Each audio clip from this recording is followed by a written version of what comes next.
Abasimbiddwa mu kagalo ka kkooti ewozesa emisango gy'abalyake nabakenuzi kuliko Kakoza Jasper akulanga kamishina w'okulula ebyapa muyite surveys and mapping stand Nicodemus Magulungu ne physical plan Wampigi district Mugenyi Vincent amyuka RDC we Gomba basajja ngabo Kim senior assistant secretary wakabula sokesa County siwuliriza Andu Serunkuma Sentebwa Eros wano mpogo nakanwa Gladys Ngono abakoze Gomba era nga yali omuwandiisi wa Gomba District Land Board Haji Kayongo Badu Dismaili yali ssentebe wa Gomba District Land Board n'abalala okuli Fred Kirenga n'owahereza Alane Katakanyo omukumi w'obwannannyini Mudenyi George Senogabudo Nabimanya David Nekisenye Alono wa bodaboda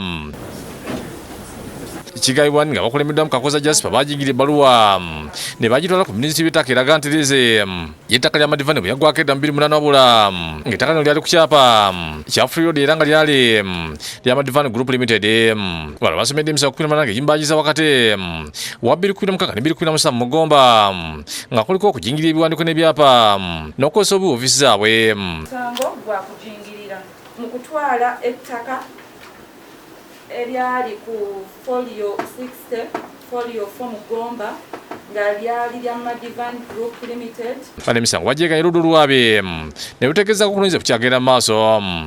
Okiwulidde? Okitegedde kikusomeddwa? Kituufu? Oludda olwami nga lukulembeddwa mu Jonathan Mwaganya bagambye nti waliwo abamu abakyanoonyeza olulala okwebalama okweyanjira ku poliisi era banoonyezebwa n'asaba omulamuzi abayiseeko ekibaluwa ekibayita mu kkooti. Be pleased to exercise your discretion. Any police officer in the country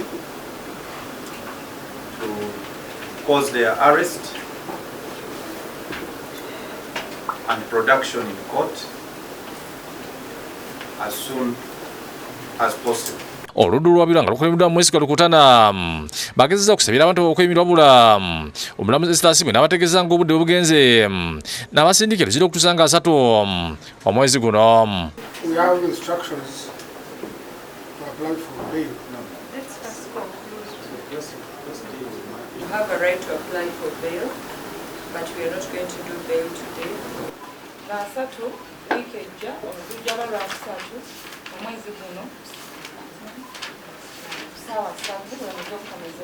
Josephine Senfuma ne Musa Sewanka bwe bakusakidde eggulu eno lwa Bukedde TV.